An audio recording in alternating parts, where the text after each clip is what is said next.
What's going on, everybody? Welcome to another KR Strikeforce cast, live stream, whatever you want to call it, during the PBA Final Step Ladder. Today we've got the Roth Holman Doubles Championship. We got a lot of really great bowlers on the show today. We got some good action coming up. And joining me today for about the first hour, first couple of shows, is the man, Josh Blanchard. Twice in one day, brother, man. Today feels like a really lucky day.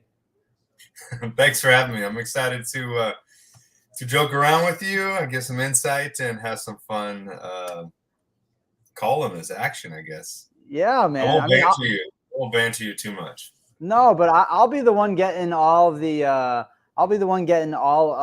the insight here from you, because I don't know anything. You know, I'm just here. I'm just the guy pressing go live and getting the people the links and stuff like that. But you're the guy with all the knowledge. What do you think is going to be the story for today's show? High scores, low scores, a little bit of both. You're going to think we're going to see some blowouts or a lot of close matches? What do you think? I think that you'll see some highs and lows today. I think the transition with 10 guys on the pair, a lot of shots being thrown, a lot of practice shots. And I think there's a little nerves go into it. You don't want to let your opponent or your partner down. So there's more nerves that go into today than there is on a single show. You don't want to, maybe you don't make that ball change that you would in a singles event because you don't want to let your partner down, but it'll be fun. It's a lot of fun when you bowl doubles, good or bad.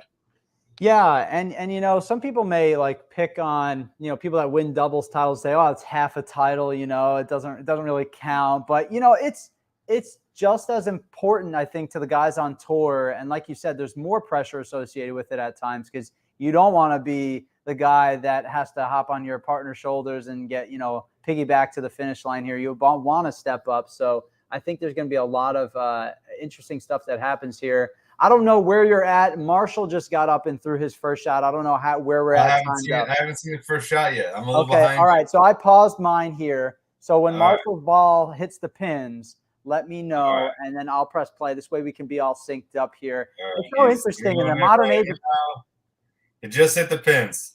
All right, perfect. So I'm going to hit it right here. So Marshall's going to pick up his spare ball right now.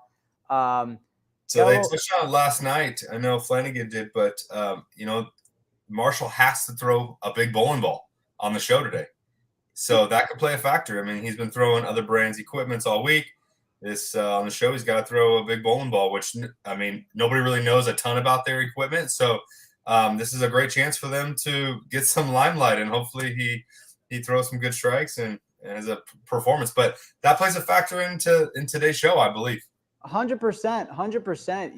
You know, these guys are obviously the best of the best, and they do what they do because they're so good. But you can't out bowl. I won't necessarily say bad ball reaction, but ball reaction is everything, right, on these shows. And if you can't get lined up right, and if you're bowling great all week during the show, and all of a sudden you got to throw different balls on the show, you know, it changes everything. As you see, Smallwood packs them back, man. Yeah. Small's got to be 25 with the urethane ball. Right. Yeah. Exactly. And, you know, we've had a lot of interesting news coming out lately about urethane, specific urethanes being bad, more than 2 years old and whatnot. What do you think about what's going on with all the urethane? First of all, I think I give a lot of kudos to Tom Clark for making that ruling. You know, that is not an easy thing to make a call like that. And I've been on calls with him, and he's lost some nights of sleep over it because he wants to keep the integrity. And so I give him all credit for doing that. And I think that it's maybe not a huge deal right now. Everyone's making a huge deal of it, but I think he's looking at it from a future standpoint. As some of these balls are testing real low, but what happens if those balls were legal in 1, 2, 3, 4 years? Where would they be at? They're getting softer every year. So those balls in 3 or 4 years could be so far under the limit that it would not be a fair stance against the rest of the competitors. Yeah, I think that's an interesting thing that, you know, I don't think a lot of people, I mean, this will teach a lot of people, right, especially about urethane, is the properties of the actual bowling ball. When we talk about reactive resin, nobody ever talks about anything like that, right? The hardness changing over time. And I got to admit, right, that I knew, right, that maybe urethane could get a little softer, but to the point where it seemed like some of these balls were dramatically softer over time. Yeah. And, the difference, I don't think people realize the difference that it has and the impact that it has on the overall motion.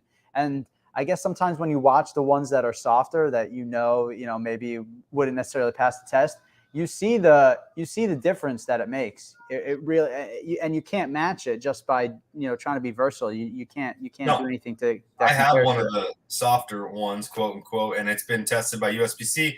It got thrown out of competition. My ball got thrown out. It was given back to me. I can keep moving inside with that ball, and it keeps hooking over and over and over. Where if I throw a newer urethane, for the first 2 games, they do the exact same thing. But after that, they are not the same ball. And so I think that is the characteristics that people don't understand of why the ball's softer. It's getting softer as you're throwing it. It's heating up. So that's something that I don't think they ever worried about in the 80s because there wasn't enough oil in the lane for the ball to even get softer. But those are the elements that we're dealing with nowadays. And like I said, I give a lot of credit to Tom for keeping integrity moving forward. Like I said, it's not something that maybe is going to be huge right now, but it's something that could be detrimental in the next couple of years. Yeah, for sure. And I think one thing that's interesting that I learned this week also is that Motive has a bunch of urethane balls, and those urethane balls that they have, they're not, they use a different technology. They use a different cover stock composition. So it's not urethane. So people were, I guess, concerned, some of the urethane balls were older, but those urethane balls aren't urethane, right? They can keep being used, which is really interesting. So I think one thing that's going to be interesting to see is, how do the manufacturers take this news and use it to maybe develop some new types of cover stock, some new equipment to maybe, get around that rule, and not necessarily get around that rule, but try to not have that be as much of an impact on, their bowlers. Yeah, that's their job at the end of the day. I mean, manufacturers, they figure out how to get around every little nook and cranny and rule to get best performing ball for the market. So, but looking at the show here, Sterner's ball is so lazy down the lane. It's hooking early and just bailing down the lane. He just 7-10 and gives the ball right back in the hands of Tackett and Kent. He sure does. He sure does here. And, we've got a lot going on here today on top of the show, and Josh being with us. We've obviously got our PBA Pick'em that's going on right now. And so we are going to be keeping you guys updated with the questions and answers. How many people have guessed exactly the same as I did? I wonder if anybody has, but with all the questions that we've got, I've got a good feeling here that, you're going to be pretty unique. But that, that's just my guess here. Just my guess. Smalls is in an exciting time of his life. He's got a TV show that's coming up soon. Have you heard anything about it? Have you seen anything? Any clips? What's the lowdown? I haven't seen any clips at all. I just seen the promo videos, like I think most people have. But they put right there a little clip about it. But wow, he got that one in. Yeah, he did. Break point. Only 4-pin. That's really good news for him. But I think the telltale here is going to be what Sterner does. And Sterner's the 6-8-10. I mean, he's your horse at the end of the game here. Yeah, he is. He's your anchor. I mean, if he can't get this next one, I just don't think they have a chance to make it, unfortunately. Yeah, it's I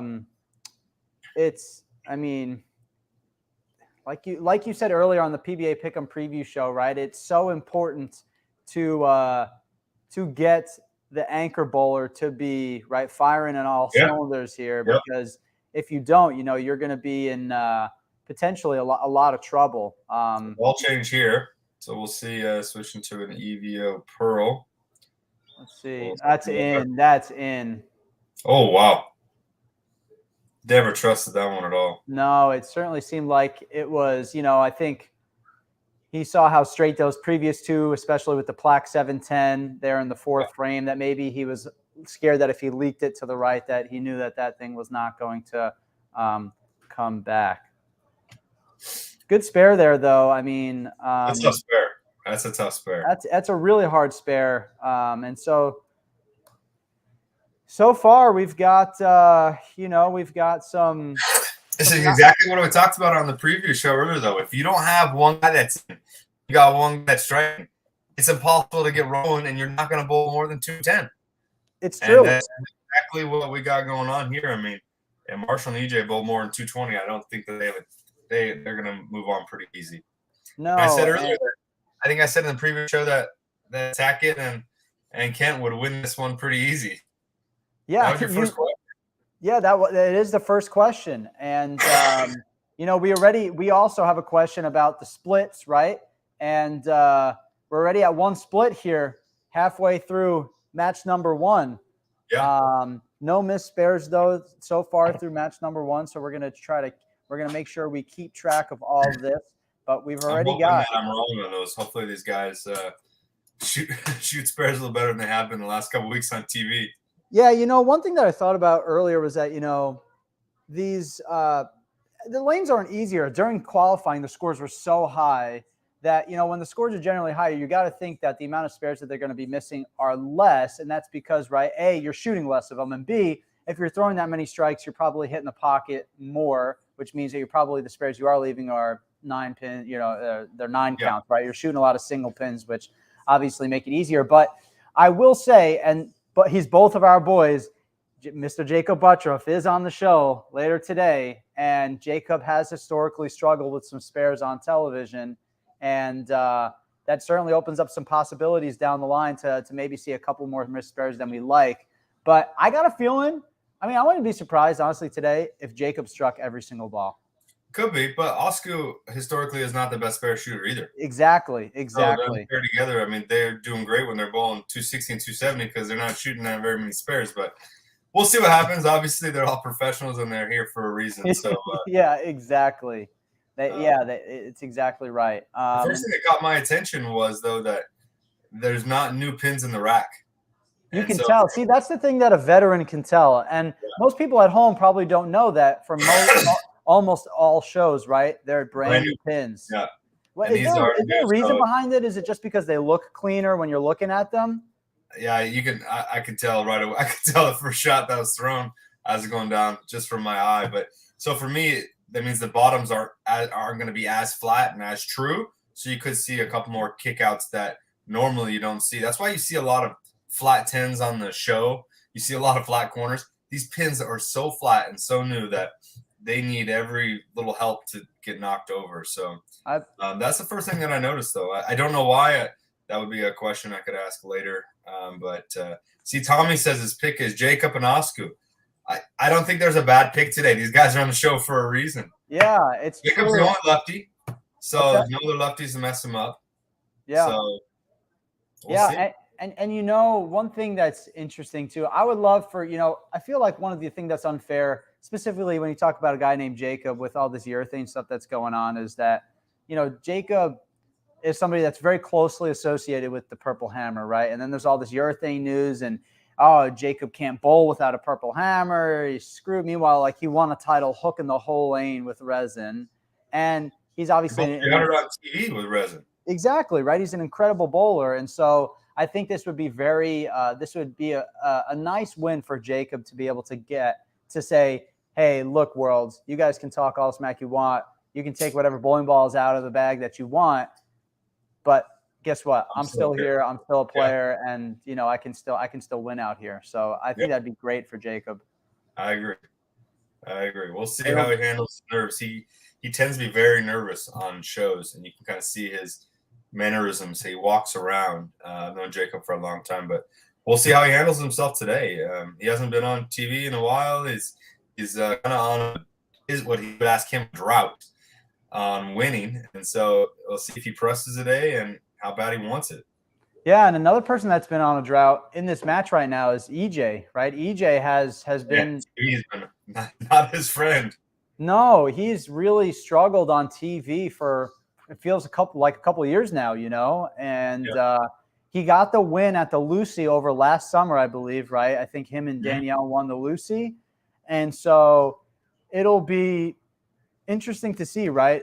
can a doubles title with his buddy, having fun, can that help get him over the hump here, I guess, or, whatever mental block he's got, if there is one, can this help him get back to his winning ways when it seemed like, every couple of weeks he was winning another show. So it'd be nice to see him do that. And it'd be nice to see Marshall get a W too, Yeah, he's been on a drought and just emotionally been down just from his dad passing away, and he's going through emotional issues. So it'd be nice to get a win, and I'm sure it would mean a lot to him to win one for his dad.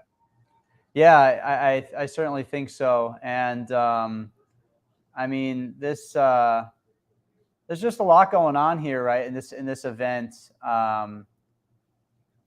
just with there's just so much to think about here in terms of Mark Roth. There's a lot to think about here in terms of Marshall's dad. People being in a victory drought. There's a lot going on here. A lot of drama, that's for sure. A lot of drama, which is cool to see, right? And so there we go. Another strike there from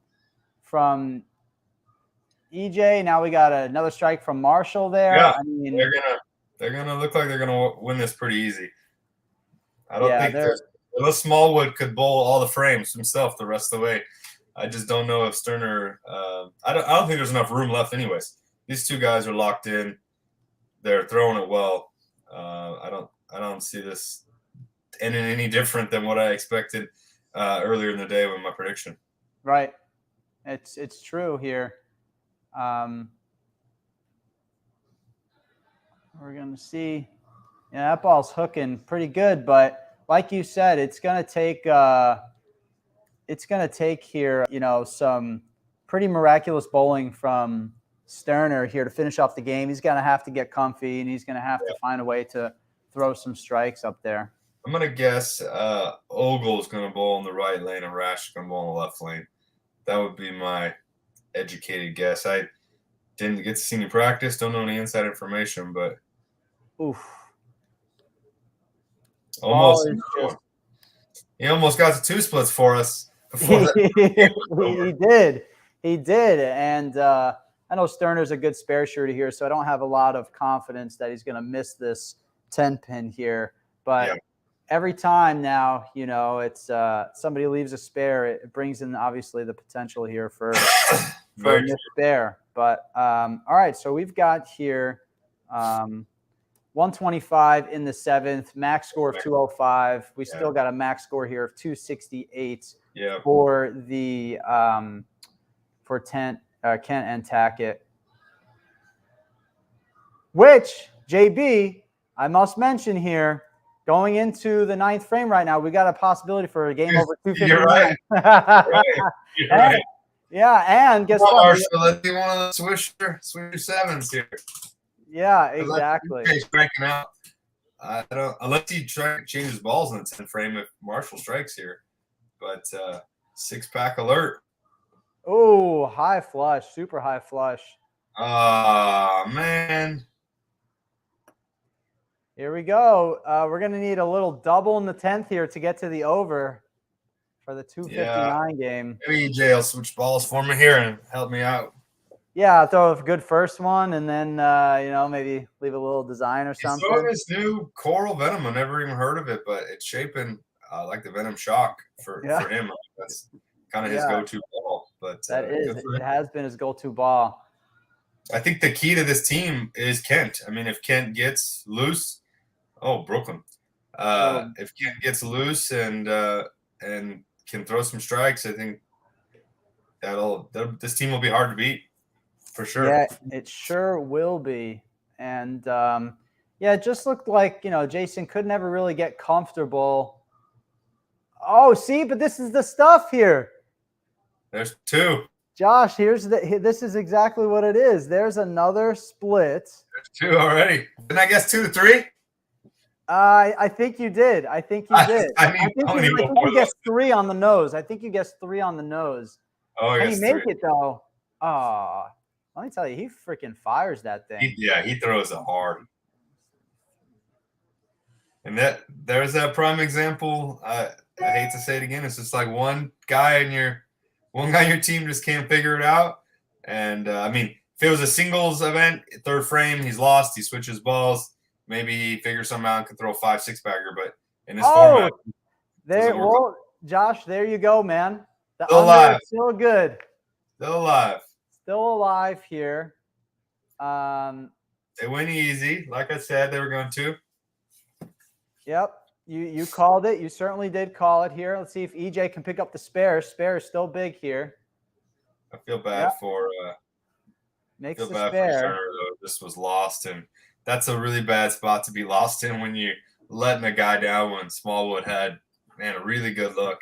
Yeah, he sure did. I mean, it's like you said, it's kind of gives you college bowling vibes, doesn't it? Like you don't want to be the guy to let the other ones down. You don't want to be the the teammate that everybody feels like they have to hold up. But the other part of it too is obviously is that if you're bowling great and you have a teammate that's not bowling so great, you don't ever want them to feel bad. You know that they're trying their best. But when you're the one bowling bad, you're like, man, this sucks. Like I feel like they bowled a great game last night in position round to get in the show. I mean, I watched that position round last night. They bowled Kyle Sherman and Brad Miller, and they put up a huge score to make the show. So I'm sure that they're going to build off that confidence, and that's a good solid duo that you can never count them out. They're never going to be at the bottom. They're probably never going to be your tournament leaders, but they're always going to be in the hunt, those two guys. Yeah, for sure. All right, so we've got score of 173 for Smallwood and Sterner. We've got just updating some of the action here that we've got. He was still alive. No spares missed so far through the first match here, Josh. So I think that'll make you and Tom Clark, who was on the preview show last week, he guessed zero spares, I think is what he guessed, 0-1, and he was disappointed as well. But so far, what do we have? 173 and 247. So the under is still good here. And I can go ahead and I can update the answer to question number 1, who's going to win the first match? And obviously the answer is Tackett and Kent. So I'm going to go ahead and I'm going to update that in the back end here. That was a popular pick, though. I would imagine that the fan base would probably have picked those two, even without my prediction earlier. I agree. I totally agree. So let's go ahead here and put this in. See, and we'll be able to actually see here. So Tackett, Kent.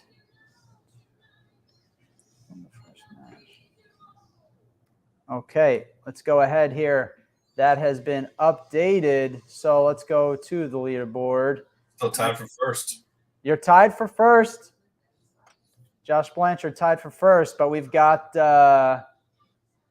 let's see here. I'm gonna pull it up for you, Josh, just so we can show everybody how awesome you are. Let's go ahead, throw this up here, add it to the stream. So here's the leaderboard so far after one question officially being I'm gonna have to refresh it here. Let's refresh it. Here we go. All right. So it seems like a lot of people here picking. Wow. So we've got about a 459-way tie for first place here. Right there. So it's about I mean that's incredible. How many people guessed? So obviously I think probably more people would say that EJ and Marshall were probably the favorite going into that match, not by much, but certainly the favorite there. So who do you think has got the edge here going into the second match? A lot of people like, if you can win a couple matches on TV, a lot of people always feel like, you got the real advantage because you got a good feel of what the lanes are doing. Do you kind of feel the same way? Yeah, that's why I think Randy said last week. I mean, the number 3 seed is almost the perfect seed to be. Here's an interesting fact for you. I didn't realize until last week I was at the TOC talking with Chris Prather.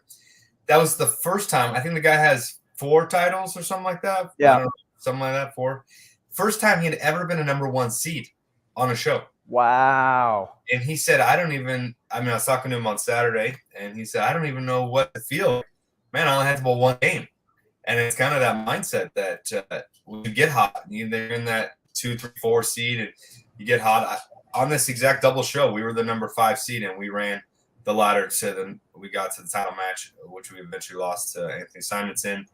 But you get hot and you get comfortable with the pair. You're not moving your feet. You know the characteristics of those lanes. Those guys coming on, if they don't figure it out in the first couple shots, you are far ahead of them, and you have an advantage. So yeah, no doubt.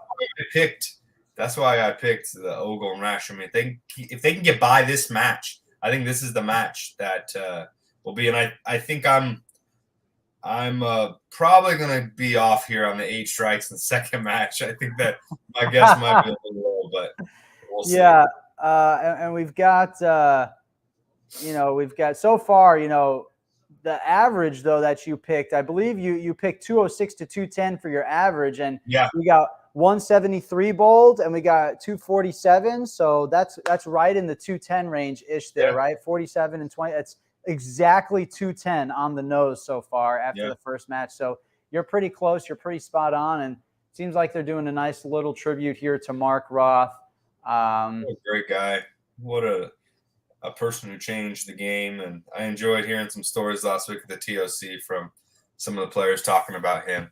I've only got to meet him during the Roth Holman doubles. Obviously, I'm way too young to ever get to bowl against him. But what a great guy. He loved the game of bowling. He loved the PBA even today. And I think that's all you can ask of a Hall of Famer. They've given their time and their life over those years, but then they still love it to today is awesome. Yeah, it's great. When you have people that are that special, that really give their life to the game and dedicate themselves to growing it and to making it to what it is today, you can't help but just be extremely grateful for that, because those are special people that really only come around every once in a while. So it's a shame. It's really unfortunate that he's gone, but we can only be grateful for everything that he's done for the game. Absolutely. And it's nice that Marshall's there. I got to see Marshall last week and sit at the table with him in Hall of Fame, and we shared some stories. And it was nice to hear Marshall tell some stories about Roth and their doubles pairings. And I got to hear some of those cool stories of them together and winning together. So it's awesome when they signed those trophies. Yeah, they're worth a lot more than they were. Yeah, man, it's incredible, and it looks like we've got Rash and Ogle. I think wearing the same jerseys, or very close, similar jerseys. Same jersey, yeah. But they've made this double show a bunch of times, right? I think this is their 3rd time making the show. Because they made it once in Reno, right? Yeah, and that's when they won. They won in Oklahoma. You're right. They won in Oklahoma. Yeah. It's amazing here. It's truly crazy. Some teams just have the rapport like that, Some teams just have the good chemistry, and they always find a way to get it going. And I think that's more of this event that people realize is having that chemistry with that person, trusting them, knowing that if you don't have it, that they're going to pick you up, and just having that brother kind of bond. Yeah, absolutely. And I'm excited to see this match get underway here. Watching how the players are attacking the lanes. Who did you say you thought was going to bowl in the left lane? Yeah, Rash, the straighter, and Ogle. 100%. He's going to be rolling it heavy and keeping it in front of him, throwing it hard. And Ogle can hook that thing, man. He can shape it real nice. Yes, so I think that'll be a really good combination here. I think people don't realize that first time I met Matt, he bowled one-handed, and then he switched about 12, 14 years ago to two-handed, and now he's a contender out here on the tour, have a title. So he switched kind of before Belmo was he was a one-handed bowler? Yeah, Matt was a one-handed bowler. I did not know that. Yeah. I did not. That's really interesting. And Wow. Was he super straight? Did he strap it or No, he kind moved of it, between? but probably in that 350 range, 400. I mean, wasn't, but now probably 5+ or whatever he is, and effortless I 500 mean, too. yeah, he doesn't even look like he hits it. He doesn't do anything to it. He just Throws lets it it go. fast. I Yeah, don't he think can people realize how fast he throws it. Yeah, he can hum it real good. Yeah. But he's one of those guys that comes out, has a lot of success, but he owns a landscaping business, right? Yeah. I mean, it's so cool to see that he has the ability to do what he does at home, right? And then go out there and bowl. And whenever he does, he's got a chance to make a run at it. Absolutely. It's He's a pretty great impressive. family man. He takes care of his kids, and so I respect him more than anything for that. Yeah. He's a great guy. He doesn't talk very much on TV, and he might look a little goofy with his bug eyes or whatever, but he is a great guy. He's a great guy. We've got YOLO Muffins, please. That's a heck of a username. YOLO Muffins, please. I don't know if you can answer this question, but who would you like to win, and who do you think will win? You didn't watch the preview show. Come on. I know. Didn't watch the preview show, man. Come on. We came out and said that. I don't. I think after that first match, I really liked the way that Tackett and Kent looked. Obviously, there's a lot of bowling left to do. I think, honestly, if the left is good, I think Osku and Jacob can really give it a really good run. I don't know though. You got to think DJ. If the right lane develops and has that shape to it, DJ is going to be bowling on that right lane, and he's going to be wheeling it. The only thing that's interesting is how deep they are already by the time it gets to him. That ball return is right there, so it could throw a little hindrance into it for him, but I definitely think he's going to go on the right lane. Yeah, for sure. And so we got a question. What was the strike total in the first game? 1, 2, Jordan. 3, Man. 4, 5, 6, 7, 8, 9, 10, 11 strikes in the first game here. The next question for PBA Pick'em, question 2, is how many strikes will be in match 2? So we will see here if Josh's prediction is right. It should shrink the leaderboard quite a bit, I would imagine. There's not going to be very many ties after this one. No, this is kind of one of those questions where it's really designed to try to do some early separation here and see. And last week it was amazing to see how many people got this question right. I thought that, after the first event, I was going to be like, this is way too hard. I think after this question last week, we still had like 30-something, 40-something people that got it right. And I was like, that's incredible. The fact that 30 to 40-something people got it right, that still have a chance after that question.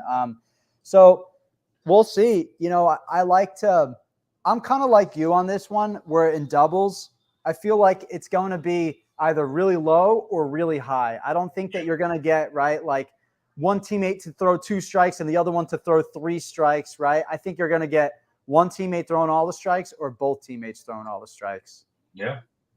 Yeah, I agree. Could have a chance here for a little lane transition, like you said, some practice shots being thrown, little time on the bench here for Tackett and Kent, just sit and wait and buy. You never know if maybe that affects the lanes a little bit, or if it affects them. Total, it really comes down to the 10th frame.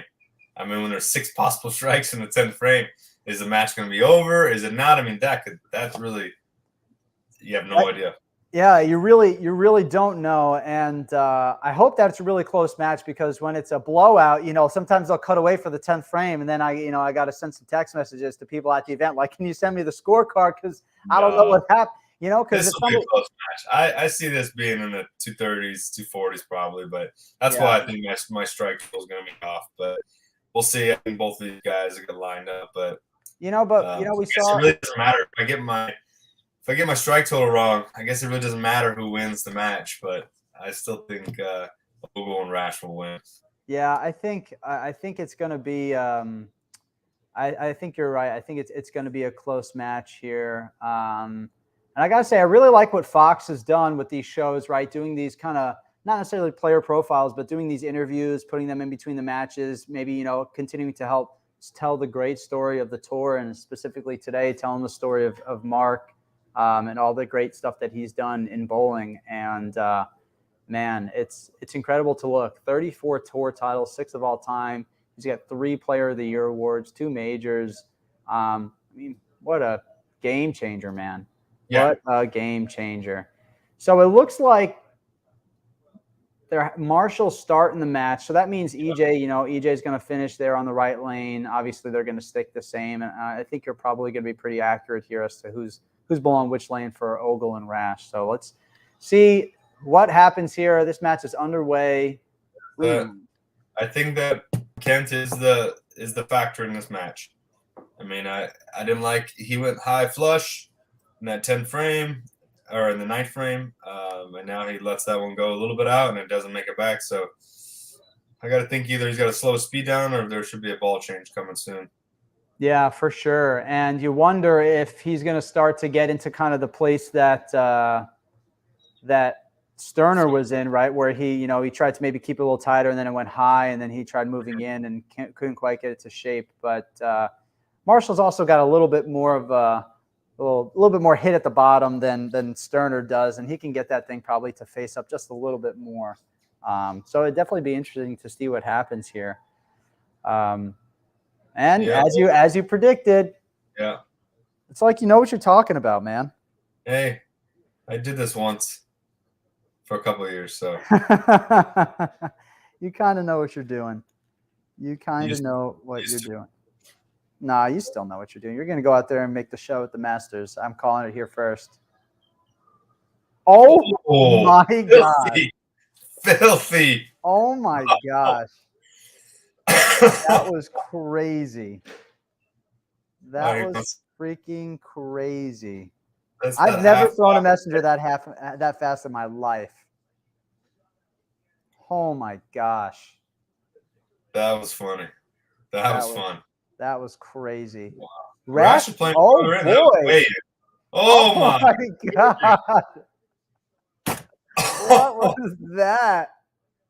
Oh, checking the approach. Come on. It's a veteran. Come on, bro. That's a veteran move telling you that you threw a bad shot. You ever see that? Someone check the approach? That's because they threw a bad and they don't want to. That's the Norm Duke. Every time he misses the spare, he checks the approach. Yep. CJ sticking with the blue venom. Is it going to be one of those matches where just like nothing goes their way here? And like all the breaks are going to go to the other guys. We're actually messing up my strike total right now, man. I needed that one to stand. They're already 25% of the way there, man. You're in trouble. We messed it up. Darn it. But that stone 9, huge for you. Huge for you right there. Good spare. The spare. Good spare. Are you a go straight at the solid 9 type of guy if you're hitting the pocket? It's like you're reading my mind. I used to be shooting straight at it. And lately, the last couple of years, I've just been moving 3 or 4 left to my strike shot and just firing at it. And you really have a lot of room when you hook at it. You really do. Oh, it looked like he caught that one a little bit more. Yeah, it squared off in the back, though. It did. Yeah, he rolled that thing really, really good. Yeah. It almost looked like a 10. I mean, he throws it so good that he got that 10 out. But the way it's going through the pins, I'm not impressed. Not impressed. If it's not right now. If it's straightening out down lane, if it's not throwing messengers across the deck at 1,000 miles an hour, I'm not impressed. There we go. Can we see another? Oh, that's right. Oh, that's way outside. We got another split. Already. So this was kind of the theme last week where it was like somebody looked like they had the match all locked up, and all of a sudden 2-3 splits later in a couple frames, it was like, okay, all of a sudden the match is close and it's going to come down to the wire here. Oh, that was awful. Not a good attempt there at the split. Wonder if he was even giving it a run there.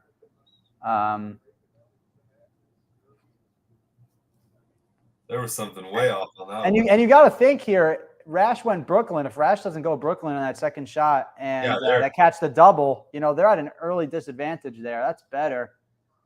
That was a lot better. Yeah, that was significantly better. Still hooking it way more than I would have thought. Yeah, I agree. Still hooking it way more than I would have thought. But maybe he saw the trouble that the two guys had in the first match, not really throwing a ton of strikes, going super straight with it. So decided to make an adjustment there. But guess you never know.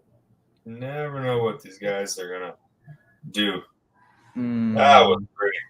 That was money. Sometimes I feel like I want to set up 100 pins and watch EJ's ball go through 100 pins and see if it can make it to the end of the deck, because it's mowed over when it goes through. It's impressive. When his ball is hitting, his ball is hitting. It's when impressive. His ball is hitting, his ball is hitting. There's no doubt about it. This is a huge shot, though, to try to set up the triple. Got around that one. Yep, he did. Got around that one, and it went through laid there, and it still made it through. That was a big shot there. Yeah. And the fact that, the one before it looked like maybe got a little to the right and he rolled it more. Yeah, and then that one was a little in and got around it a little more, and they both struck. And it didn't check through the face, so that's good for him. He can get around it. It's not going to overreact. Huge shot there. That's better. That's better. Oh, his ball hits like a Mack truck. Ball hits like a Mack truck. Well, we're at 6 strikes through half the game, so my prediction I'd say we're at 7 strikes. 7? 7. Oh man. We got the double to start off for Rash and Ogle, and then another double there in the 4th and 5th. And then we've got a triple there for Tackett and Marshall. We're right at 7. I got a bad feeling here, buddy, that you're toast. Yeah, that's what I said before. I was toast, but it's going to be a higher scoring. You never know. What was it? Oh. That's big. Wow. That's big.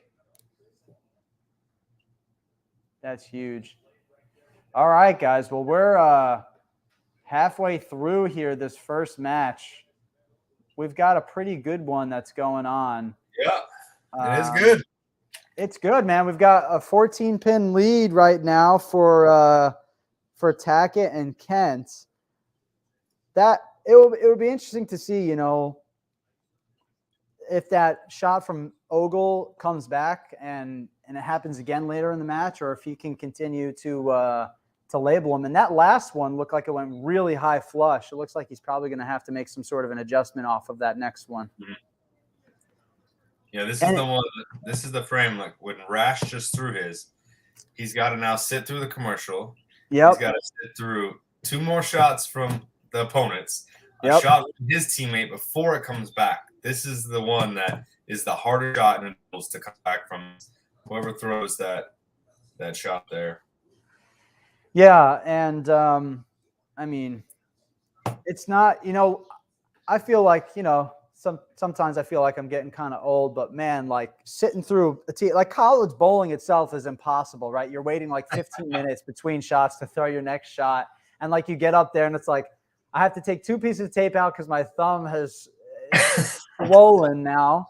And my arm is tight, my legs are tight. And I go to throw at the line. I'm like, like I can't hit it. I don't hit it to begin with.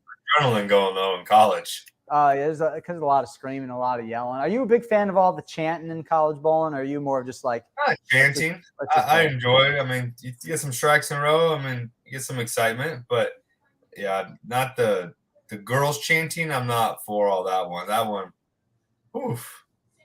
That stuff kind of drives me insane, if I'm being honest. But I went to a college tournament. This was 2 years ago. This is right before the pandemic. I think it was the Hoosier in Indy. And man, these parents now, they have these massive chairs that like sit 5 feet in the air so they can see over all the players. I'm like, where did they start having these things? And then they got the submarine telescope things that they like look through, and it's like got a mirror. It's interesting. At the Hoosier this last year, they actually, I'm pretty sure, 99% sure, at the Hoosier, we were there, they banned the ladders. There was no ladders allowed. You couldn't do it because it took up too much space and it's a fire hazard. And, everybody's carrying their ladders around and, it takes up a lot of room. And, those bowling centers in Indy are some of the rarer bowling centers that actually have a lot of room where you can kind of sit back there in the carpet area and watch.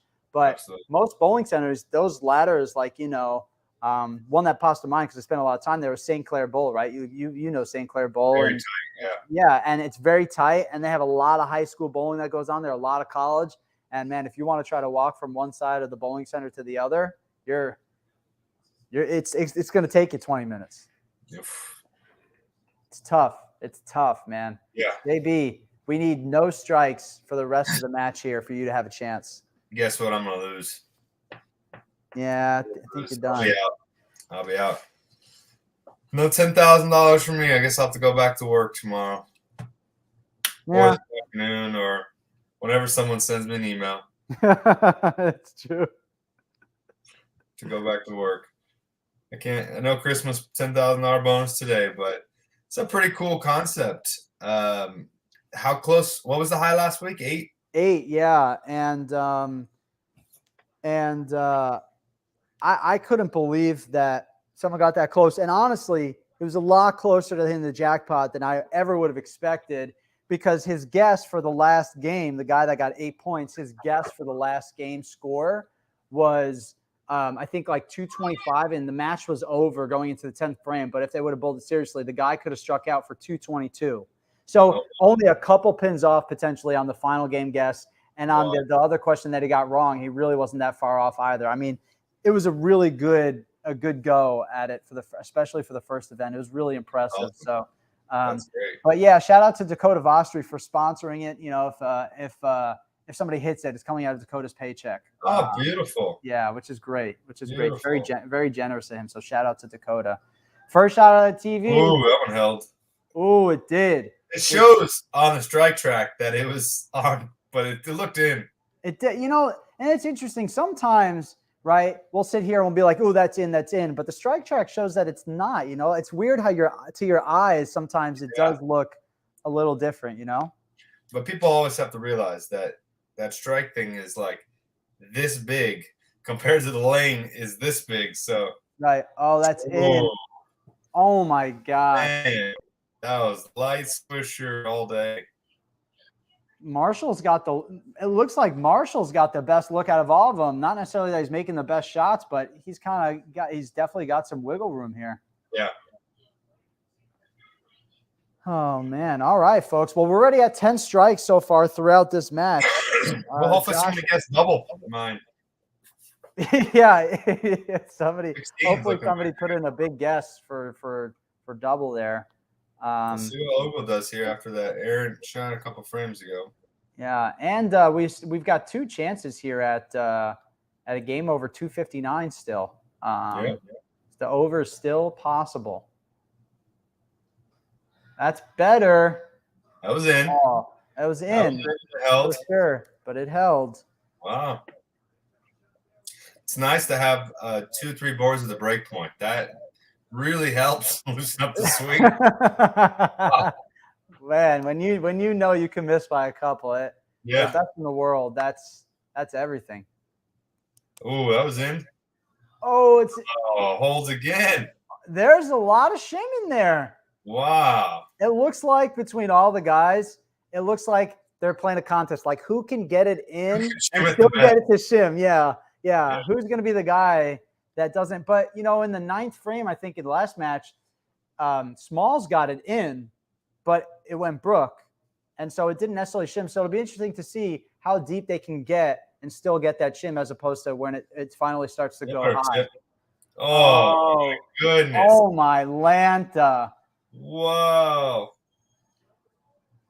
Oh, my gosh. This is a high-scoring affair, folks. So far through, what has it been? Through 15 shots? Through 15 shots, we've only had only 3 misses so far. That's big time. It's a big strike from Marshall. Oh, yeah. Oh, he threw it great. He threw that one fantastic. Yeah, the last one was at 7 at the break point, 7 point something. That was right where he wanted. 5 that points. Was perfect. That was really impressive. And you can tell he stayed down better through the shot. He got through it what looked like better. You can. I'm listening to the show also. You can hear Marshall Holman say that when usually Marshall Kent wants it, he throws it fast. And that one he didn't throw fast. No. Oh, that's got a hook. Oh, in front of it. Oh, I think that's trouble there. That's trouble there. 9 in the 9th. You can tell there's going to be higher scores when you can have 4 to 5 boards your break point and still hit the pocket. I mean, and their balls are so powerful that when they're barely hitting the pocket, Yeah, they're getting them to roll around. No missed spares still. No missed spares still. We still got a 0 score for the missed spares. So still 2-4. I mean, the match is not over by any means here. If Sean can get up in a double. It's never over when Sean steps up in the 10th frame first. Ask Matt Russo. It's never over. You went there. You went there. Hey, it was just a couple weeks ago. I like that little box they've got there. It's got like a Pat's Blue Ribbon logo on it. It's like a little table for them to put their accessories and stuff on between the chairs. That's cool. Yeah. That is cool. All right, let's see here. This is huge. Huge strike. Oh, it's left. Yeah, it was left and still got there. Still got the 10 now. You can, like, from my angle, I'm watching the 6-pin slap the 10. Yep. And I would say that 90% of league bowlers leaving a 10-pin from that angle. But 100%. 100%. Come off the wall and hit the bottom half of the 10. It's impressive. Yeah, it really is impressive. The touch that you have to be able to get your ball to do that. I mean, it's really difficult. All right. Needs 9 in the first ball. 9's enough. 9 is enough here. It's 244. Also needs the first strike to hit the over here. But guess what? 9's first strike is 258. You're right. Needs the first one here. Can EJ get it to go? There, got the over. There it is. Labeled it. That's big time right there. The over is hit officially, folks. And it was an exciting high-scoring match. That's going to throw the total, though, average for the show. That's way up. Way up. And you got to think if Smallwood and Sterner, didn't bowl 170, I mean, the score would be ridiculous now. It would be upwards of 240 right now. Yeah, it would be. And you got to think 220s, or low 230s, but. And you got it. I mean, over. That's 120. Yeah, it's about 230. Yep. Oh, and he gets to strike in the fill with the ball changed. All right, so we got some more answers here for you folks. So 0 missed spares in that match once again. One more split left in that match. So we've got three total splits. We had 279 bowled there in that match, and we had let's keep that the same, 279, and we had 244. Yeah, we were right at about 230 for that average. Yeah. Strike total for that game, EJ struck out in the 10th frame, was 20 strikes. I was really close.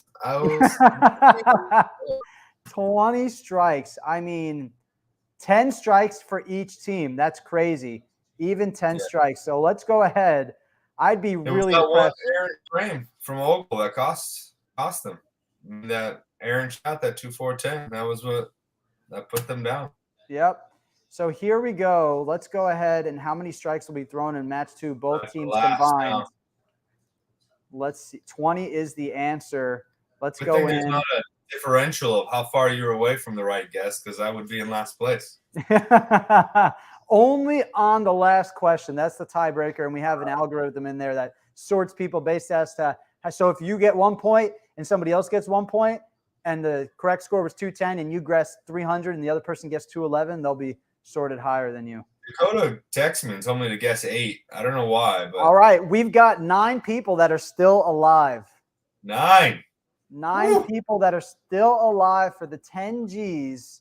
Nice. I mean, that's impressive. 9 people guessed 20 strikes. 9 people guessed 20 strikes. God bless them. Wow.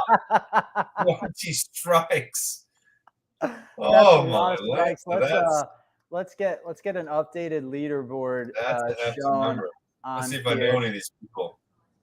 Yeah, let me scroll this up here for you, and then we'll share it on the screen here. Here we go. 9 people.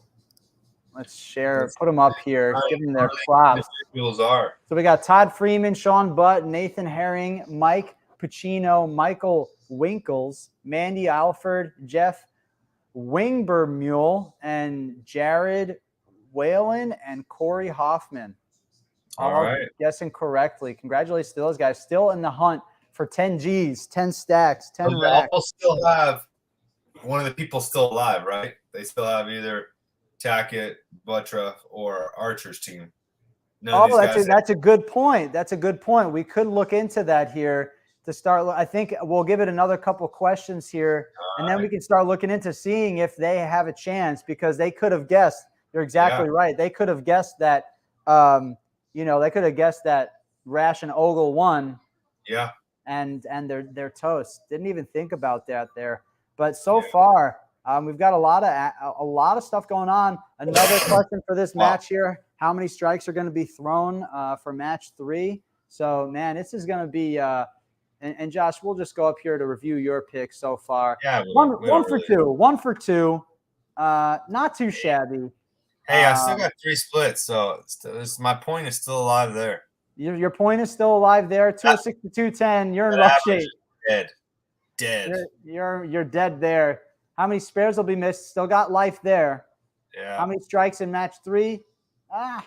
You're gonna need some help. Going over, but we'll see. Yeah, might go to the over. You got that? Oh, I got to put that answer in there. Yeah, that's gonna be a big. Yep. The answer is yes, because match 2 we had a 244 and a 279. So the answer is we yes. could have those 9 people. It could be less than 9. Could be less than 9. Let's go ahead and let's update. Will there be? Here we go.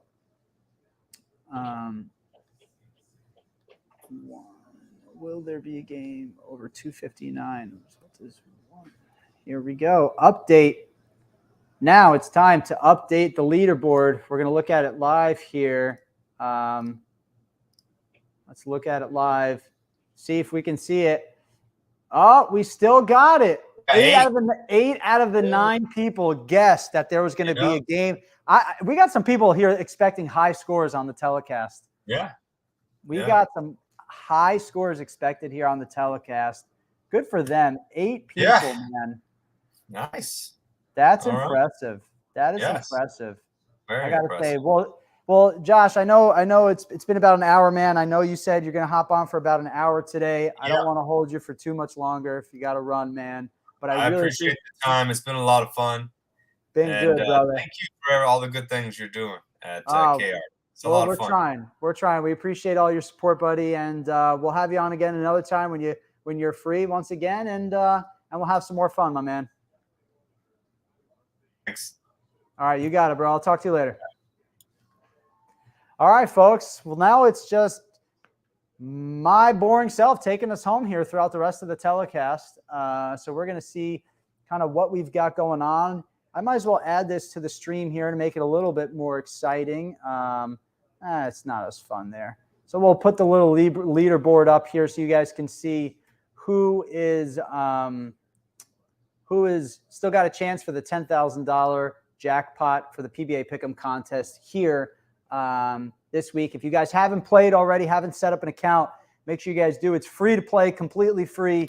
Go to pbapick'em.com, set up your account, and you can make picks for all of the World Series of Bowling events. They're all live here on the website. You can make your picks for every single one of them. So we're getting the start up from here. Ooh, it's going to be a little tricky. I'm not going to lie. It's my first time rocking this solo, and I'd appreciate any comments or questions in the chat here to keep the conversation going, because, I really am rocking this solo on the stream here. So we're going to do our best, folks. All right, we got 9 spare to start off here on the second match. I'm expecting a I'm expecting a little bit lower scoring match this match. I think it'll certainly be better. I think if the left is good, then Jacob and Asku will, I think they'll get the win if the left is good. I think a lot's going to depend on Jacob here. And Asku, interesting decision here to go with Urethane on the right lane. He's, I would not have expected that, but let's see what he tries to do here. He tries to stay to the right. Oh, and he leaves a split. We got another split, ladies and gentlemen. Another split here to start off the game. I'm not sure I'm a fan there of that strategy with the Urethane to the right. I mean, I don't know what he saw that maybe gave him some encouragement to kind of think that would, have a better look. But yeah, that's really interesting strategy there for sure. Let's add that to the split total. How many splits will be left? So we got one already through match 3. And then we got a strike there from Jacob Buttriff. Okay. Strike total is at 1 here, folks. Let me know what questions you got. Let me know who you guys think is going to win in the comments below. Let us know what your thoughts are for the show so far. Who do you like? Who do you think is bowling well? Who do you think should be bowling better? Who do you think's got the best chance to win? Let's see what's happening here. Man, this ball that EJ's throwing is looking real good. He's got a real good look with this thing. Trying to update these scores, track everything as accurately as we possibly can. All right. Usually, folks, I'd have my partners in crime here, Benji Martinez and Dakota Vostri, but they're both bowling. They're out there doing the thing. So it's just me today. Marshall throwing a great shot there, catching another strike in the 3rd frame. We're already up to 3 strikes in this match. It's going to be another high-scoring match. I can see it already. Even though I said it's going to be a really lower-scoring match, I'm changing my mind. Changing my mind here. Sticking with the purple hammer. I'm not sure about the purple hammer strategy here on the right lane. I mean, the guys that have been bowling the right lane have been striking a ton, hooking it a ton. Yeah, that's not it. If I'm Asku, I'm getting out of that Urethane ball on my next shot. If they're going to want to have any chance to win, that's not going to be it. I think he's trying to just trick it too much and trying to find something that's maybe not there or the other people aren't trying to use. But I mean, that Urethane ball is not. I don't think that's the answer there. I think that people have been striking plenty, hooking the whole lane. And I think that he's got to get in there, slow it down, and give it a big hook if they're going to want to have a chance to win that match. So, yes, like we said, guys, we got 8 people that are still alive in the PBA Pick'em jackpot. Another 7-pin there. All right. All right. Team Purple Hammer here. Jacob using it and Oscar using it. Good spare there from Jacob. Huge spare. All right. I think this is going to be telling 4th and 5th frame. I think if EJ and Marshall can both throw some strikes here, that they're both going to be able to put this match away early. I really do think so. I think they're going to have a huge advantage going into this title match. And just like that, a great shot doesn't get it to go, and gives Asku and Jacob some hope here. But it'll be interesting if Asku takes that little bit of hope here and decides to stick with that purple hammer and give it another shot. EJ with the spare, cleaning it up. Still no missed spares here, folks, through the first 3 3 matches, or 2.5 matches, I should say. We got, let's do that. All right. See if Marshall can get him back on the strike train here.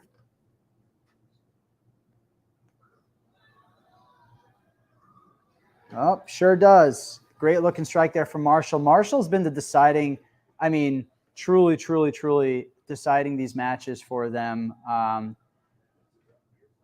It looks like that left lane's been the more difficult lane, and Marshall's really found some really good ball reaction on that left lane, being able to roll it, keep it in front of him. He's not throwing it too hard. He's not over hitting it to where his ball's responding super hard. He's being really nice to it at the bottom. Asku sticking with the purple hammer. I really wonder why here. I wonder why. Maybe he'll shut me up and he'll strike out. But that, I mean, oh my God, he crossed over and strike, but he's got to get out of that purple hammer. He cannot keep throwing that ball if they're going to want to have a chance to win. He really can't. Not trying to be mean, but it does not. That purple hammer on that right lane does not look right. Does not look like it's going to get the job done. Yeah, it's not it.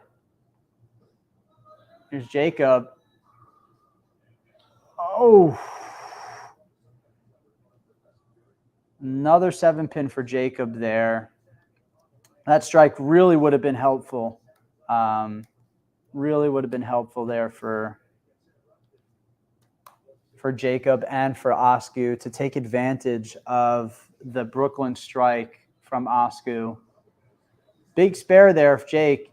It's not over by any means. There's still plenty of time left here, but as you guys can see by the max score, we got a max score of 269 for Tackett and Kent, and a max score of 208 for Palermo and Buttroff so far throughout this match.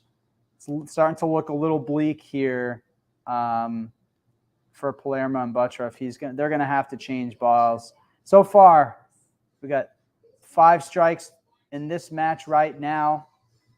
We had another split right to start this match off by Asku. So let's go ahead and make sure that that's staying updated here, which it is. And yeah, folks, I want to thank you guys for joining, watching, hanging out. If you guys haven't watched already, Marshall Kent and EJ Tackett defeated Tom Smallwood and Jason Stern in the first match, 247 to 173. Really was pretty much a blowout of a match. And then we also had in the second match, Marshall and EJ beat out Sean Rash and Matt Ogle in a close match. The final score was 279 to 244. A total of 20 strikes was thrown in that second match. A lot of striking going on. Still had a couple of splits. So far, we've had 4 splits left throughout the step ladder, and no spares missed, which is just amazing. If we have 20 strikes being thrown a match, you got to guess that there's probably not going to be a whole lot of spares being shot at. But the fact that there was a 173 game and there were no spares missed just kind of touches on what Josh Blanchard, who was on with us earlier, was talking about, which is that if one person's, in order to have a really good chance to win this, both people have to be lined in, both people have to be throwing strikes. You can't just have one person lined in and the other person not being lined in, because then all of a sudden the only chance that you get to throw double really is in the 10th frame, if the person that's lined in is bowling the 10th frame. And also places the importance on the fact of what Josh said earlier, was that you got to have your anchor bowler lined up. If you don't have your anchor bowler lined up and striking, it's going to be really hard to win, because a lot of these games will come down to the 10th frame, and you've got to take advantage of that. So I got to say, after watching the first 5 frames of this match, 6 frames for Palermo and Buttroff, I really like EJ and Marshall's chances here. And, it'll be interesting to see. I got to think that in the title match here, Maldonado is going to be bowling on the left lane. Archer is going to be bowling on the right lane, just because DJ's really good at that slow hook, which looks like is what it's materializing into on that right lane. And that left lane is you can still shape it, but not nearly as much. And I think Maldonado is really good at that shape as well. So I think we're going to see Maldi on the left, and you're going to see Archer on the right. And I think it'll be a great match. It'll be a great match. I think if EJ and Tackett can, continue making the moves and stay ahead of it, then it'll be interesting to see how Maldonado and Archer keep up. I think one thing also to keep in mind is that Marshall looks right now like he's a little bit further to the right than the other bowlers that he's faced on that left lane. And so, so Rash was a little bit further in on that left lane. And then on top of that, you also had Sterner who moved in on that left lane as well. And, in this match, Jacob's obviously left-hander, so there's not much of an impact there. But I think in terms of how the lanes are going to break down, Marshall's eventually probably going to have to move in. And does he move into more hook because he's moving into where the other guys are playing? Is he going to have to make a really big jump? It'll be interesting to see. And so only time will tell here, probably another couple commercials left, and then we're going to be able to get back to the action here. Again, if anybody's looking at the screen and they don't know what they're looking at, this is PBA Pick'em. You guys can go to pbapick'em.com. We've got plenty of contests up for the rest of the World Series of Bowling. You guys can see we've got PBA World Championship, Cheetah Championship, Scorpion Championship, and Shark Championship all up there. You guys can go ahead, make your picks now, and then you can edit your picks up until 10 minutes before the show starts. Whenever you find out who makes the show, what positions they're in, et cetera, see what the scoring pace is like. You guys can go ahead and make your changes. So let's go ahead here and get back to the action. We've got EJ and Marshall getting ready to rock here. See if EJ can throw a good strike here coming out of the timeout, or coming out of the commercial. I'm talking about basketball here. But they've got about a 60-pin advantage here in terms of max score. So Palermo and Buttroff are going to have to start stringing some strikes together, and they're going to need some help here still from EJ and Marshall to kind of fall apart. EJ and Marshall both looked really good. Whatever this ball is that EJ's throwing is looking really good right about now. And that's a great strike right there out of the commercial break. Huge double to continue to extend the lead there. And that's what it's going to take. I mean, every strike that EJ and Marshall throw, it's going to be that much more difficult for Palermo and Buttroff to have a chance. Let me know who you guys think is going to win down below in the comments, in the chat. But it's going to require some – time is running out here for Osku and for Jacob. I think it's right now pretty much a must strikeout situation to have any chance to win this. EJ and Marshall are already on 220 pace, and it doesn't look like they're going to be opening anytime soon. I think if Osku is going to want to have a chance here, he's going to have to change balls. I don't really think you can double down here with that urethane ball. I know I've said it 100 times already, but I'm going to keep saying it. And he's sticking with it. Maybe he can shut me up and throw a good shot here, but and he gets the strike to go. We just went from having a 7-10 split to a strike in a matter of seconds there. And, he did strike. Wasn't the greatest of strikes. A messenger on the 10, late fall the 7. Could have very easily been a 7-10 split. So he's got one more shot to throw. He's not changing balls now, folks. If there was a time to change, it would have been one of the last two shots there. Jacob's strike here is huge. Well, folks, that's got a good feeling that that's going to be all she wrote for this match. Max score of 208 now. That's going to be really hard for them to come back from right there. And Jacob made the spare. All right. So got to make sure we're keeping all this information up to date here for the PBA Pick'em contest. This game strike total so far is at 8. 1, 2, 3, 4, 5, 6, 7, 8. Can EJ make it 9? He does. EJ is locked in right now. EJ is locked in. I like him in the 10th frame right now in the title match. I think that he's got the look. His ball is doing the perfect things right now. Marshall and EJ are going to be hard to beat here in this title match. They really are going to be very hard to beat here in the title match. Let's see. Oh, that's left there for Marshall. Ooh, stones the 7-pin. This point it doesn't matter, folks. I mean, the match is wrapped up. It's going to be Marshall and EJ in the title match here. But these things still matter for the pick'em here. They still matter for the pick'em. So there's a strike in the 8th frame there for Tackett. No strike in the 9th frame there for Marshall. Ooh, Marshall missed the spare. We've got a missed spare on the board here, folks. Now, granted, the match is still over here, guys. The match is still over, but that does affect the pick'em. That does affect the pick'em. Will there be a missed spare? There's one. He changed balls. See, that's what's so strange to me. There he changes balls to a different urethane ball. Gets a strike. 148 in the 8th frame now. Another strike in the 9th.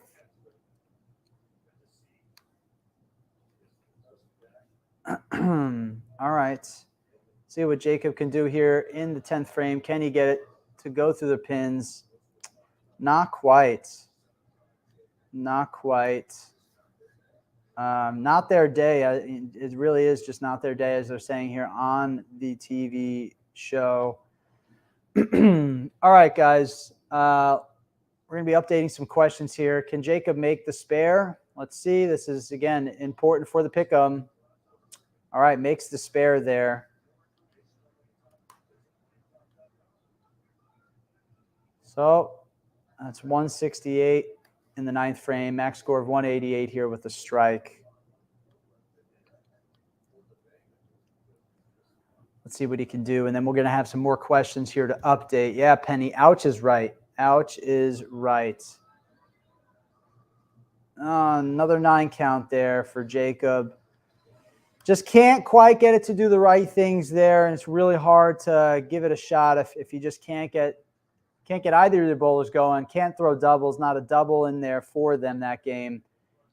EJ sticking with the same ball. I think he's going to live and die here with that ball in the title match. We'll see what EJ finishes here with, if he can make the spare. Or does he try another ball here in the fill? That would really mess up the pick'em. I think he's going to make the spare here, and then he's going to try another ball here in the fill. Yep, makes the spare. All right.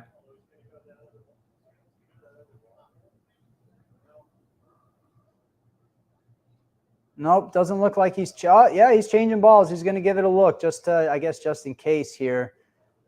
Interesting. You know, I think he's got a great look there with that ball. I think he's definitely going to stick with it, but I think this is just in case something happens in the middle of the next game to see what's going to happen. Ooh, and a 9, so 225 there. Final score. All right, so in that match, 1, 2, 3, 4, 5, 6, 7, 8, 9, 10 strikes total in that match. A lower scoring strike total there for the match, 225 to 187. They are making a run at the ladder here. So let's go ahead and fill these scores in. 225 to 187. That 187 going to certainly bring down the average for the show. But we've got another answer to another question here, which is 10. How many strikes will be thrown in the third match? And in terms of the spares, we finally had our first missed spare in the step ladder. So let's go ahead. Let's get the answer updated for that question. How many strikes will be thrown in match 3?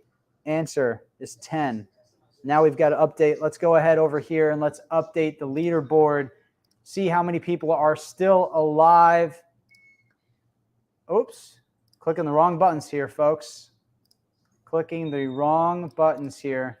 We're going to go ahead here to the leaderboard for the Roth Holman Doubles Championships. And it looks like, folks, we are out of perfection range. It looks like here the leaders are still at 3 points. However, it does not look like any of the people that had a chance at perfection are still alive. Now we've got a total of 13 people tied with 3 points. Means some people moved up there, but unfortunately we've got 4 answers that are in. Nobody with 4 points. So therefore, everybody eliminated from the potential of winning the $10,000 jackpot this week. But that's not to say that there's not stuff still on the line here. Let's go over to the prize tabs. You guys can see the prizes that are on the line for this event, regardless of the jackpot prize. We've got a KR Strikeforce Fast Double Tote back 2-ball tote bag. And then also finishers 6 through 10 will get free games from Bolero to use at your local Bolero center. And guys, we've got tons of prizes on the line here for the season-long prizes. It's important. Make sure you guys get your picks in every single event because you'll be eligible to win the season-long prizes, and you don't want to miss out on all that good stuff.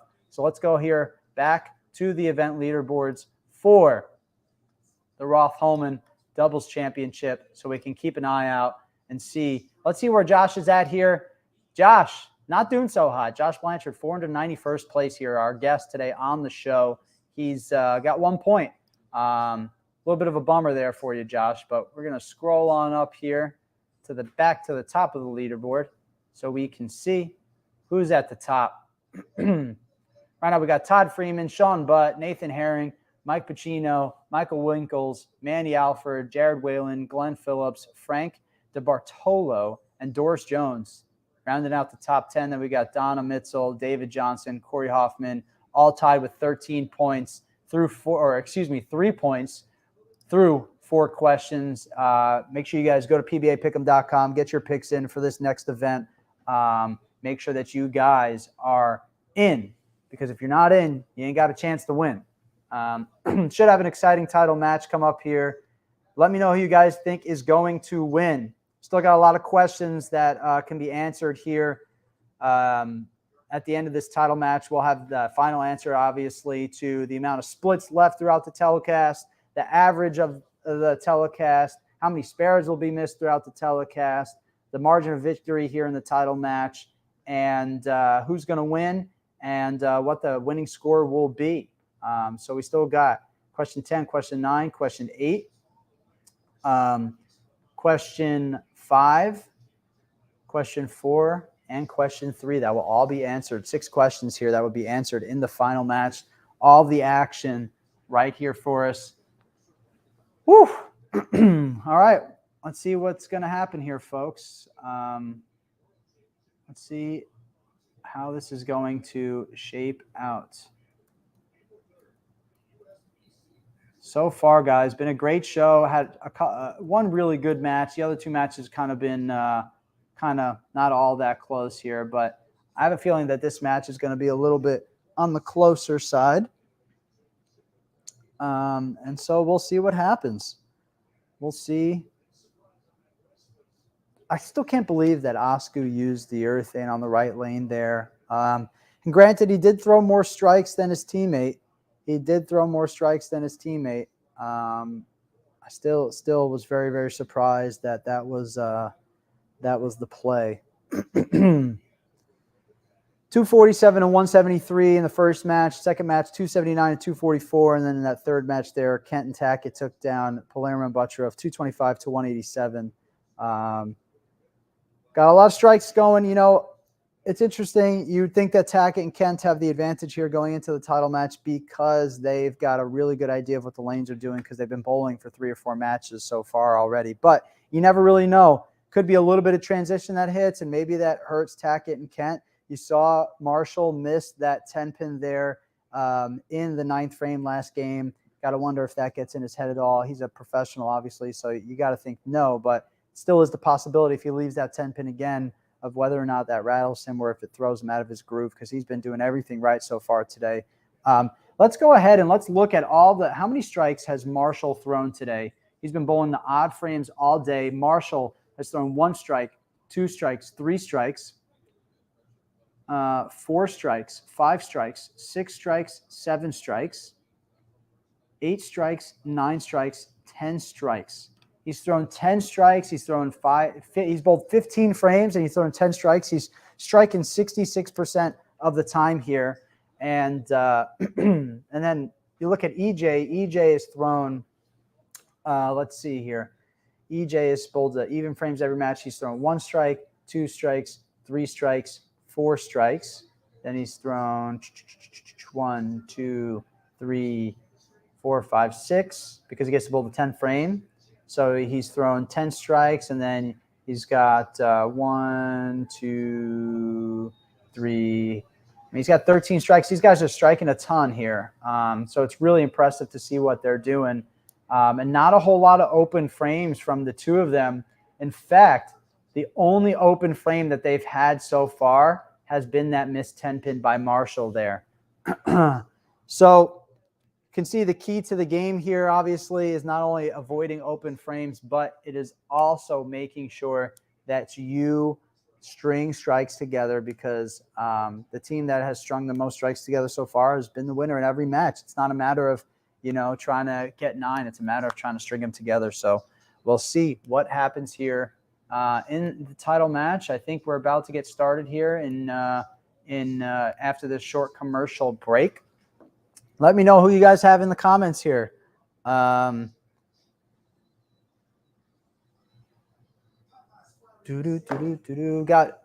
EJ Tackett using the Venom Coral. I mean, that ball is new. It looks great. I think that it makes me want one. I think he's certainly doing a good job of making that ball look good, but that Venom Coral looks like straight money on that TV show right now on that right lane. And you got to give props to Marshall Kent, who's using a little bit of an, I'd say the more unpopular product, not because they're bad or anything, just because they're new, and those big bowling balls, the Big Bowling brand. And he's making, I'm not sure the name of the ball that he's using, but he's making it look real good on that left lane as well. And I think it'd be really good for, that brand, small little brand, to come into bowling and to get a win on tour. That'd be really, really good for them. It'd be really cool. So, Marshall has been throwing a couple of different brands as he's allowed to throughout the events, and on the TV, he's got to use that Big Bowling. So it'll be interesting to see how this plays out for him. If he can get his first win since moving over to the Big Bowling brand, it'd be really great for him. So definitely pulling for him there, but Maldonado and Archer are going to be a tough team to take down. It's really going to be a tough team to take down there. So Marshall and EJ certainly are rolling. They are rolling for sure. And it'll be interesting to see if they can keep that going into the title match here. Just a couple of more commercials. YouTube TV, man, stuff is great, but it doesn't matter what you're watching on. Commercials still stink. Still can't stand watching commercials. Oh, I'm looking forward to no commercial breaks, though, here in the title match. That'll be nice. Hope you guys are enjoying your Sunday. Hope you guys are getting out and getting to the lanes if you can before this show, if you got out there, or after the show if you guys are going to bowl. Hope you guys get to go out there and knock some pins down. Right now we've got the PBA Pick'em here on the screen. If you guys haven't heard about it, pbapick'em.com. Go get your picks in. Chance to win up to 10 G's, 10 stacks, 10 racks, whatever you want to call it. You got a chance to win. And we added a new feature this week where you guys can go in and you can edit your picks. You just go straight here, my picks. You go to the event, and up here there'll be a button that will allow you to edit your picks. Obviously not this one because this one's closed. It's underway. So Josh is on a little bit of a rough streak here. He's only got 1 correct answer so far. 3 splits. Let's see if Josh has still got a chance here. Josh is in trouble. He's not going to get that one right. 206 to 210. He's going to need some help there too. How many spares are going to be missed? He's still got a chance there. Margin of victory, still got a chance there. Who will win? He's not got a chance there. And what the winning score will be, still got a chance there. So he could still get a couple more points here, move up the leaderboard, but it's not looking good for him. It's not looking good for him, just to say that, just to, be honest. Just being honest here. But I appreciate you guys tuning in to watch. We really are having a lot of fun here with PBA Pick'em, with everybody's support. So I want to thank you guys all for supporting the project. It's been a lot of fun. We're going to do a lot of cool stuff with it in the future. We got off to a really good start here, and so we're really grateful to everybody for submitting their picks, being a part of the fun, winning some prizes, and really excited for you guys. Share it with your friends. Let everybody know what's going on with PBA Pick'em and how they can play. And in the future, you'll be able to compete directly against your friends and do a lot of really cool stuff. So, so we really appreciate it. Now, finally, we're back to the action. I feel like I've been talking forever. You guys probably just want me to shut up. And yeah, we'll see how this all plays out, and then we'll update this Pick'em leaderboard, and that'll be time for some lunch, guys. It'll be time for some delicious lunch. Rest in peace to Mark Roth, one of the greatest. Truly a game changer. Really, really elevated the sport of bowling on so many different levels. All right, folks, here we go. Here we go. DJ and Sean. You know DJ's bowling on that right lane. So Sean's going to start the match here. Sean's starting the match on the left lane. Let's see how all this plays out. Sean bowling. It looks like he's using urethane. Is that possible? That ball looks like a urethane ball. Another interesting strategy here. He's going to try to stay, pipe it in there. Ooh, a light mixer from Maldonado. Light mixer. Scramble him up there. Yeah, it's going to be interesting to see how that affects Marshall. I mean, he's got a couple of practice shots on that lane, I think, for sure. So, you know, you never know what could happen. EJ changing balls in the 10. What is going on? Interesting. Ooh, I'm not sure about that. I mean, look, I'm not a pro bowler by any means here. These guys are out here the best, but EJ hasn't been missing with the other ball and all of a sudden starts to, you know, you just hope that he's not trying to outsmart it. You hope that he's just, yeah, interesting call there. Interesting call. We'll see how that's playing out. Tuning in from Maryland. Charles, thanks for tuning in, my dude. Appreciate you coming to hang out. 9 spare there for EJ. Interesting call there. Interesting call. In the words of Dodgeball, one of the greatest movies of all time. Interesting strategy, Cotton. Let's see how it plays off. Bold strategy, I think, is actually the quote, not interesting strategy. Bold strategy. Trying to see the name of the, I think the ball's called the Extreme Wrecker or something like that. Uh-oh, folks. We've got some interesting stuff that's going down here. Maldonado throwing some urethane on the left lane. Marshall's shot there did not look that bad, but it really just didn't want to pick up. It didn't want to read the lane there. And now you're seeing him balk here. Interesting stuff going down right now. I think we're set up for a whole lot of drama here in this title match. That shot looked pretty good there. But I think certainly the urethane is going to play a factor there. Marshall cleans up the spare. No problemo there. All right. Let's see what DJ's plan of attack here. He's going with an asymmetrical ball. I'm not sure which one that is, whether it's the reality or I really am pretty bad with bowling balls these days. I think it says, I think that's going to be the reality. I can't really see. No, that's something else. That's different brand, something else. Oh, big law for DJ. Uh-oh, another split here, folks. That ball hit the lane, and it looked like it practically stuck. And that's the problem sometimes when you loft the ball that high in the air. I mean, this ball is up there. That looked like more than his typical loft. Maybe I'm wrong, but another split design. Can he make it, though? He's going for it. He makes the split. What a spare by DJ. That's huge. That's huge because if he misses all of them, I mean, that would be terrible. He could, I mean, that was all or nothing there. That was incredible, but we got another split that's missed. Another split. Add it to the total of the PBA Pick'em questions here. Oh, that's the wrong one. Okay, got a little 8 count there. How many splits? Split total is now at 5, folks. And we got a little 8 count there from Maldonado. That one definitely looked left, but you would hope that with using the urethane that it would help it push, kind of jam into the pocket there. Big spare. That spare from DJ was so huge to keep them in the match to start there. I mean, getting down early with an early open is really killer. What a spare. All right, EJ sticking with that Venom Shock. He changed from the new ball to the Venom Shock. Throws a strike. It looks good. Is it going to continue doing the same thing that the other ball did?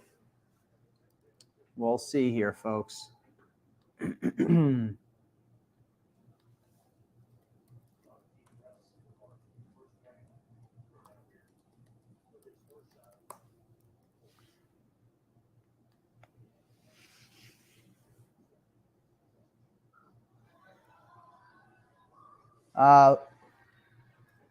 Looks like that maybe whatever, if there's a little extra carry down there, no problem for Marshall there on that shot. Maybe it hit it a little bit harder, got it to check up a little bit sooner, and got it to go through the pins a little bit better than that first shot there with the 2-pin. DJ with the ball change. This looks like one of those UFO balls. Not really sure the name of it, but I saw the UFO logo. Again, he leaves the same type of design. His ball is checking really hard, and I can't help but feel like that loft is not helping it. Seems like as soon as the ball hits the lane there, it's getting glued in there. And now we've got another split to add to the total. Split total is currently at 6. I don't think anybody's going to have predicted this many splits. He makes it again. Again. Are you kidding me? The dude is locked in with that split. Oh, my gosh. He makes it again. I mean, you can only keep making that split so many times until it starts to really come back and bite you. Maldonado with the urethane ball.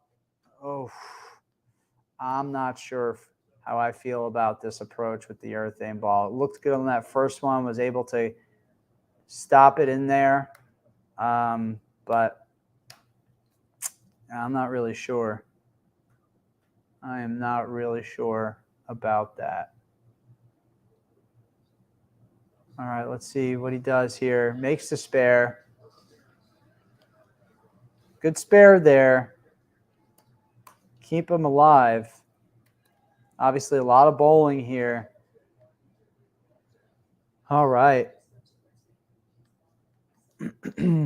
Let's see here, folks.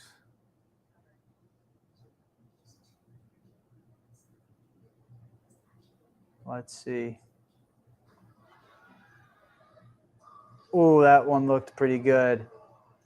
He liked it. He liked it. That was really impressive right there. Giving them a nice lead here to start off. They're about to get to, a 30-pin lead here or so, depending on what Marshall does here.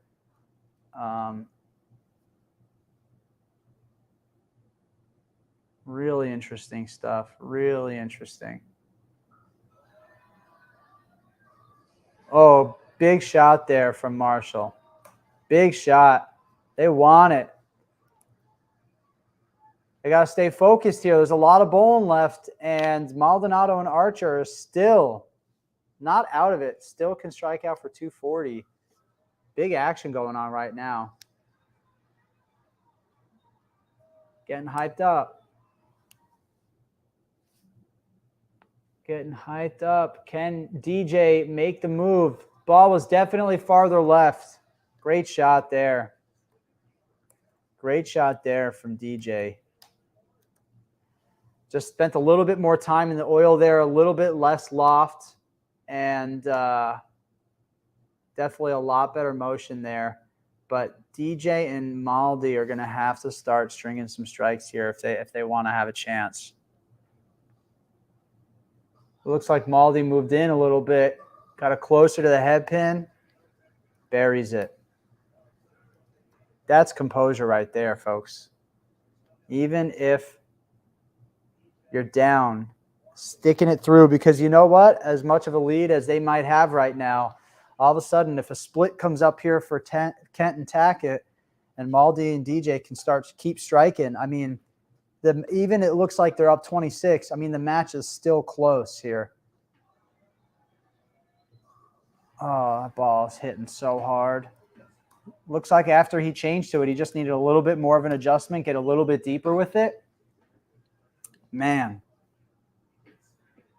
This, I think, is the shot of the match here. I think this one right here from Marshall is the shot of the match. EJ's lined in. I don't necessarily see EJ missing here. I think the one that's on maybe the little bit of a tougher lane and a little bit of a tougher spot is Marshall. I think this shot is huge to keep them with some cushion.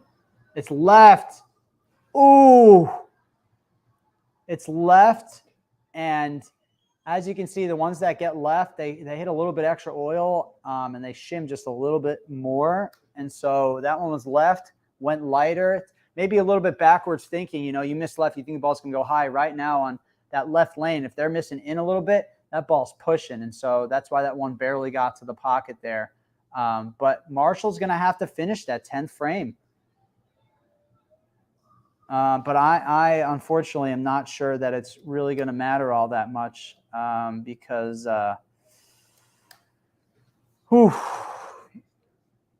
they're DJ and Maldi maxing out at 220 right now.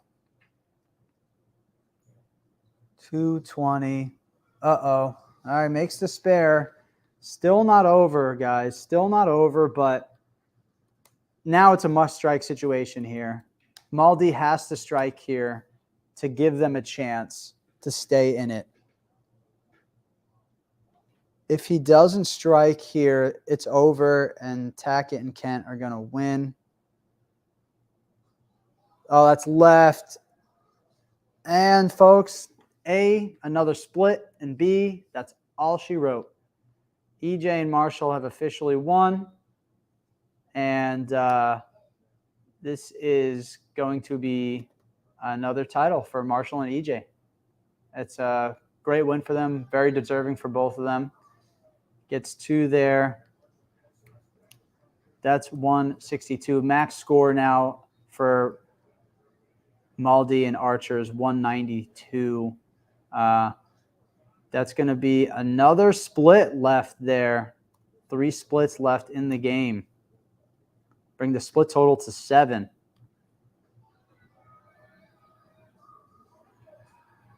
And they did it, man. Oh, good for them, man.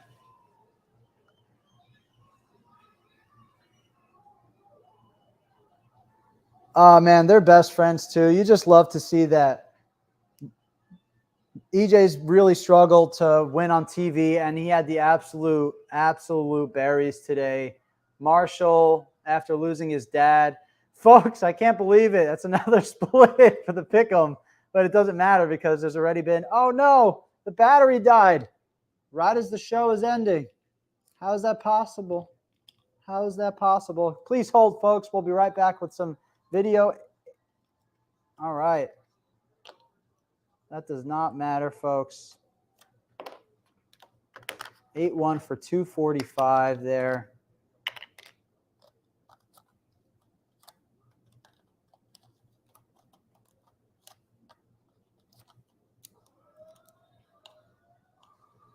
All right, a strike there.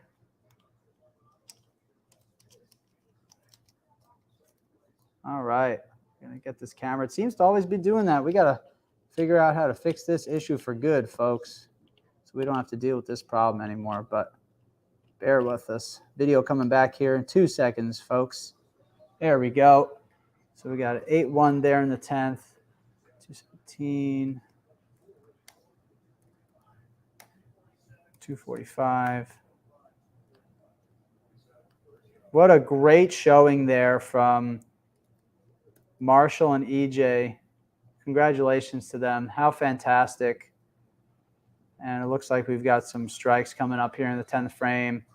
DJ striking out 192. A 245 to 192 victory for EJ Tackett and Marshall Kent, climbing the ladder. Good for them. So glad that they were able to come away with the victory. Good for them. Really, really, really happy for them. So now, folks, we're going to go ahead in here and we're going to update the splits. 1, 2, 3. Okay. Well, folks, so the split total is 8, making the answer to question number 3 more than 6. So let's go ahead and let's update the answer here. How many splits will be left? The answer is more than 6. So let's go ahead. Put the correct answer in, and then we'll update it. See how that affects the standings here. All right. Still 3 points leading the way. Just got a lot more people with 3 points now. Tightening it up. We got 26 people with 3 points now. All right. Now the next question that we have the answer to officially here is what will be the average? We've got to plug in the next 2 games here. 245 to 192. 245 to 192. The official average is 224, making the correct answer 221 to 225. Let's go ahead and get that loaded into the system. Overall average 221 to 225. Let's get that loaded up here.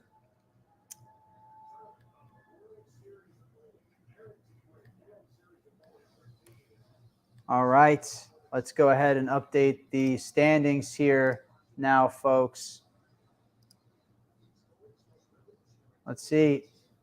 We've got somebody now with 6.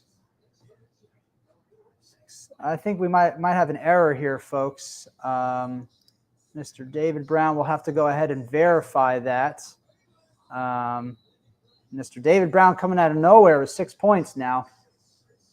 We'll have to verify that afterwards. Again, all of these results are unofficial. So let's go ahead, add the rest of the questions in. How many spares will be missed throughout the entire step ladder? No missed spares there in that last match. So the answer is 1. So let's go ahead. Let's load that in. How many spares will be missed throughout the step ladder?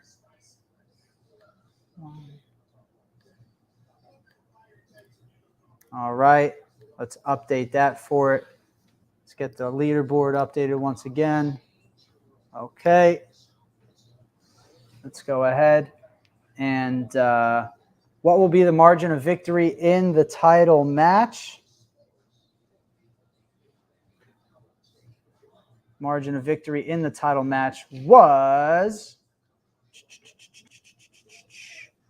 What will be the margin of victory in the title match? Final score of 245 to 192.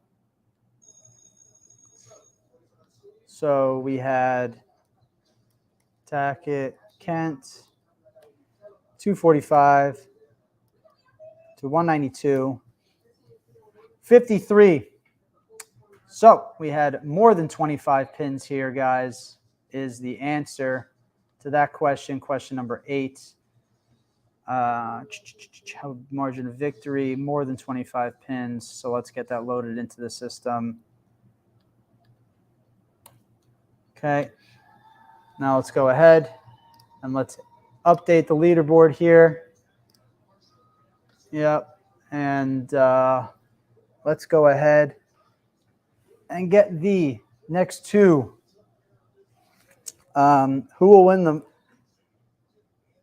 Roth Holman Doubles Championship? Answer, obviously, Tackett and Kent here, guys. And then which is exporting number 2.